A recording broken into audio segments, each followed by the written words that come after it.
Okay, good morning, church family. It is good to see you all this morning, and I want to again welcome those worshiping online to the Southside Church of Christ. As always, it's good for me to be here this morning. I hope that it's good for you to be here as well, that you are blessed and encouraged by our time to gather together this morning. There is a lot going on in our world right now, especially here in our nation. We've got an uptick in virus numbers that seems to be continuing. There's lots of turmoil and unrest and uncertainty about our government right now, and I pray that we will take time to pray for the church, for God's family, as we continue to move forward in this very uncertain time and figure out how best to approach these topics. I'd like for us to entertain a hypothetical scenario this morning, okay? So we're going to focus on this, try and follow along, bear with me here. Let's say that you are on a trip, okay? Now this is a mandatory trip. There's no opting out. You can't say no thanks. This is a trip that you have to take. You have to go on this trip. But you get to choose your destination. You get to pick where you go on this trip. So you can't say no, you can't back out, but you do get to choose where you end up. There are, however, only two options of destination on this trip, all right? Option one is a very good and peaceful and wonderful place to be. There's no pain, there's no strife, there's no envy there's no pride or greed or selfishness. Everything is bliss and just pure goodness. Everyone is full of love and kindness and just general positivity at option number one for a destination. Option number two is a very bad place. It is full of hate and anger and strife and pridefulness, and everybody there is greedy and mean and self-absorbed, and it's just completely miserable. There is no joy there whatsoever. And so I have to ask this morning, of these two options, one being good, one being not so good, which one would you choose? You have to take this trip, but again, you can pick where you end up. Do you pick option one, which is nice and lovely, or do you pick option two, which is really, really bad? That is the question posed this morning. We would all obviously pick option one, right? We'd all want to go to the good place where everybody is nice to us and there's lots of good things to be done and had there. The one that is wonderful and full of goodness and love. I mean, if this is even an option, if option one is there on the table, why would anyone even consider option two? A place full of misery and wickedness and just pure evil. I mean, it's common sense, right? Like, duh, we would pick option one. We would pick the good place. Everybody would choose option one, right? Everybody in their right mind would, anyway. You see, we like to think that everybody would pick option one if given that option, if given the choice. We like to think that the place of goodness and wonderfulness would be everybody's desire on this trip. But the sad truth is, if given the choice, most people would rather pick option two, a place full of wickedness and greed and envy and sin and destruction. Obviously, this not-so-hypothetical scenario is a stand-in for our own lives here and our destinations in heaven being the good place and hell being the not-so-good place. And it really stands true. We do get to choose our destination. We decide where we end up, where we are going to spend eternity. We can either spend it in heaven, in paradise, with God and the angels worshiping there and our loved ones going on, or we could spend it in torment with Satan and his demons in eternal destruction for all time. And there are only two options for this journey, two destinations we can choose. There's no middle ground third option. There's no, I'm not really with God, but I'm not really against God. I'm kind of just doing my own thing as a good person, so I'm going to write it down the middle. There's none of that. It is two destinations. You are either with God or you are not with God. And the assumption is, based on what we know of heaven and hell, that everybody wants to go to heaven, right? I mean, that just seems like common sense to us. We would think, yeah, of course, if you asked anybody on the street, would you rather go to heaven or hell? everybody would say heaven, right? I mean, that just makes sense to us. The answer should be heaven, if it's not. Anybody with a functioning brain, you'd think, would choose heaven over hell. And so that's the assumption that we kind of live our lives going through, that everybody wants to go to heaven. But I'm here to ask this morning, is that really true?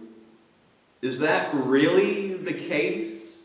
Is that really what we see exemplified by our fellow man? Does everybody really want to go to heaven? This is the question that I posed this morning, and this discussion may have prompted some of you, at least, to think of a pretty well-known country song written by Kenny Chesney called "Everybody Wants to Go to Heaven." I've got the lyrics of the first verse of the chorus here. I'd like to go ahead and read this morning to kind of get into that frame of mind. The song goes, "Preacher told me last Sunday morning, son, you better start living right. You need to quit the women and whiskey and carrying on all night. Don't you want to hear him call your name when you're standing at the pearly gates?" I told the preacher, yes I do, but I hope they don't call today. I ain't ready. Everybody wants to go to heaven, have a mansion high above the clouds. Everybody wants to go to heaven, but nobody wants to go now. It's a pretty catchy, humorous, and, well, knowing country musicians, hopefully ironic song there with some humor thrown in. Whether or not you've heard of this song, whether or not it's rang true or familiar to you, and whatever the intent of the song is, I'm here to tell you this morning that this song is wrong. That its message is incorrect. As crazy as it sounds, not everybody wants to go to heaven. In fact, most people actively do not want to go to heaven and fight against going there their entire lives. I think a more accurate song that depicts the situation of humanity is a song called "After the Rain." It's not near as well known, and it's not a country song, so I like it a little bit better. Apologies to country music fans out there. And the song itself doesn't really focus on the theme of going to heaven or not, but there is a part, a brief line in the chorus, that I think sums up our situation as humans better than another one. And it reads like this: "Everybody says that life takes patience, but nobody wants to wait. Everybody says we need salvation, but nobody wants to be saved." I believe this song better encapsulates our fallen human condition. As flawed, fallen, sinful creatures, we need salvation. We require it. It's not something that we can do ourselves. But the problem is, nobody wants to actually go through with it. Nobody actually wants to be saved. The sad truth of our world is that we all need Jesus Christ and His sacrifice and His love and goodness and what He has done for us. But not everybody wants that. In fact, most people do not want that. We should all want to go to heaven. That should be our desire, right? Because it is a choice. Where we spend eternity is our decision to make. And most people willingly choose hell over heaven. And so, as we sit here this morning with this realization, we have to ask ourselves, why? Why are people choosing torment over paradise? I mean, surely they know how much worse it is over there, right? How much better heaven is in comparison. Well, you see, it's because we are free. We are creatures that can make our own choices, make our own decisions. See, God loves us enough to give us free will. Like we mentioned in Bible class this morning, if God made us a bunch of robots pre-programmed to do exactly what He says, that's not love. You can't force love on somebody. By definition, love is freely given. And so with that freedom that we have as free creatures, we get to choose what we want to do. And some people just want to do what they want to do. And they use that as an excuse to avoid accountability for sin in their lives.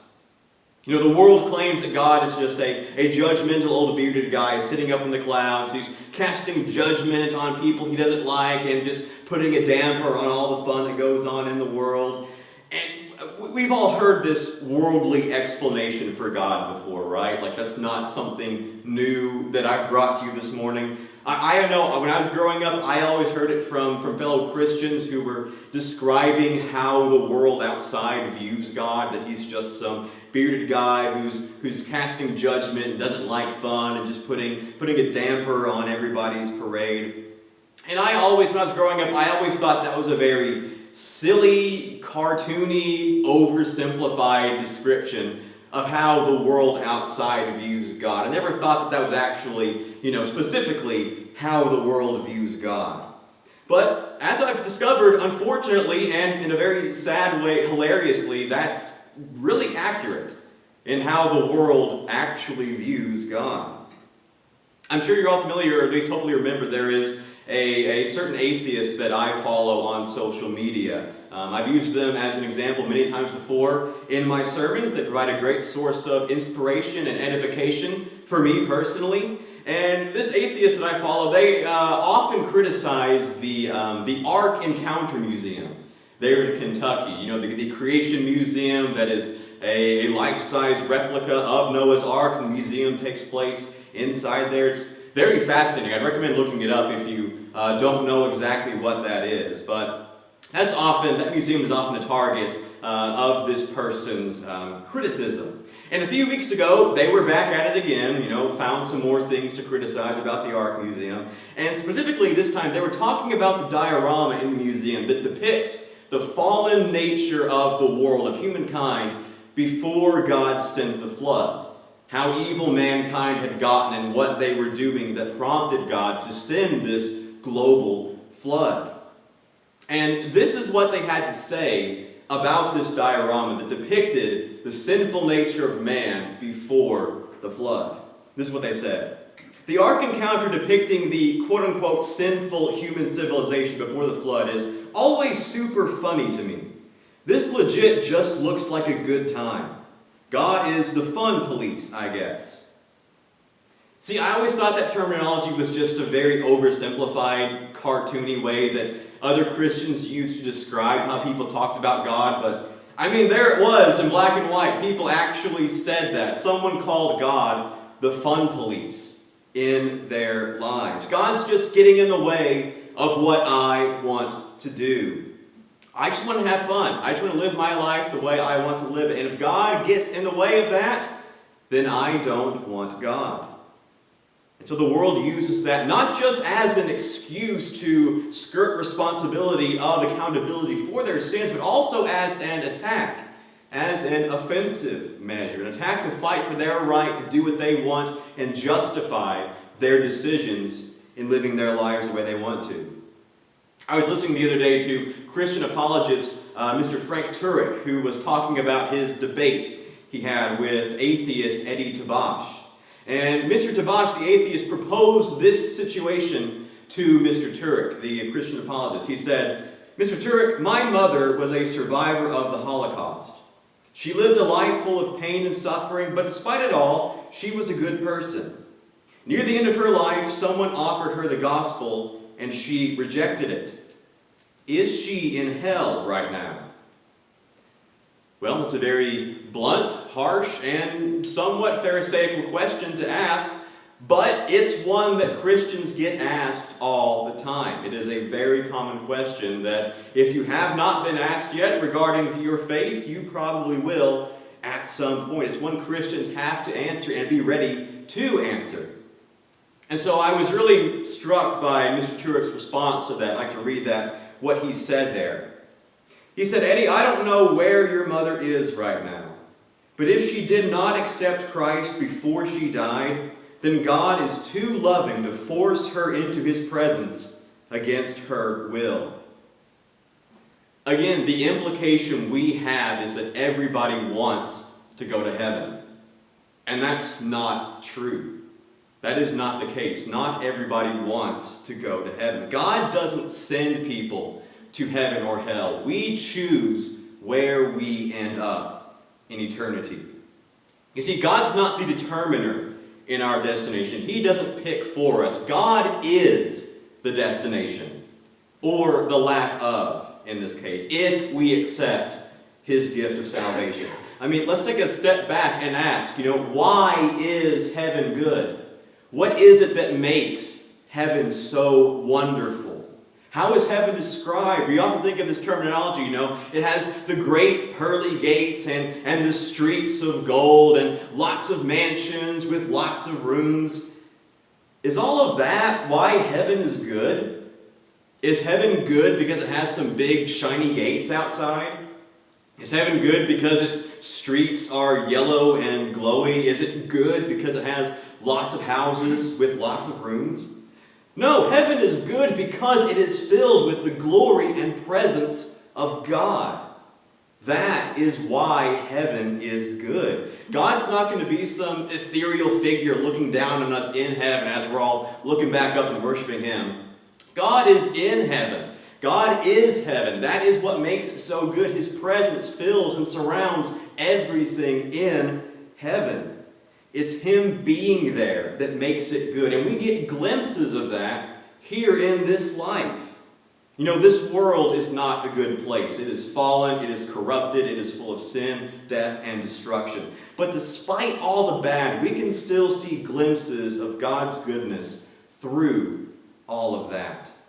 And that's the hope that gets us through all of the bad. Seeing that good and latching onto it and using that to get us through this life. The goodness of our fellow man, the love that we show each other, God working through us. Like we mentioned in Bible class, the beauty of God's creation, seeing all that he has done, all the majesty of his works being presented before us. He sends his rain on the just and on the unjust. Despite all of the bad, we can still see the good of God peeking through all the darkness. And we can know that that is God and cling to it and desire that in our lives. So what makes hell so bad by comparison? Well, it is devoid of even the little bit of hope we have here in this world of God. See, it's not the fire and the brimstone and the gnashing of teeth that makes hell bad. Hell is bad because it is the complete absence of God. God is not there. He's never going to be. He's never coming. There is no hope. There's no goodness. There's no love and joy or anything that gets us through to the next life. Hell is just angry, self-absorbed, prideful narcissism. It's basically Twitter. So if you're on Twitter, get off now. And to me, that all sounds terrible, right? Nobody wants to be in that. And I hope it sounds terrible to you as well. And so we ask, why would anyone want to go there? Why would anybody willingly desire torment and destruction for all eternity? Well, it's because people want to do what they want to do. And people don't want God. And so why would God put people in heaven who don't want to be there? People spend their entire lives running from Jesus, rejecting Jesus. We preach the gospel and they say, no thanks, I don't want that. People spend their whole lives trying to get away from Jesus. Where is Jesus? In heaven. Why would Jesus force somebody there when they clearly have no desire to be where he is? The question that's often proposed to us is, how can a loving God send people to hell? And the simple answer is he doesn't. That's our decision to make. We choose where we end up. Where you spend eternity is a decision that you make. It is your choice. And unfortunately, most of the world has made their decision. Our key text this morning is Romans chapter 1. We're going to read that this morning, Romans 1, verses 20 through 32, and it's going to very nicely summarize the state of the world and how it makes its decisions. For since the creation of the world, his invisible attributes are clearly seen, being understood by the things that are made, even his eternal power and Godhead, so that they are without excuse. Because although they knew God, they did not glorify him as God, nor were thankful, but became futile in their thoughts, and their foolish hearts were darkened. Professing to be wise, they became fools, and changed the glory of the incorruptible God into an image made like corruptible man, and birds, and four-footed animals, and creeping things. Therefore God also gave them up to uncleanliness, in the lust of their hearts, to dishonor their bodies among themselves, who exchanged the truth of God for the lie, and worshipped and served the creature rather than the Creator, who is blessed forever. Amen. For this reason God gave them up to vile passions, for even their women exchanged the natural use for what is against nature. Likewise also the men, leaving the natural use of the woman, burned in their lust for one another, men with men committing what is shameful, and receiving in themselves the penalty of their error which was due.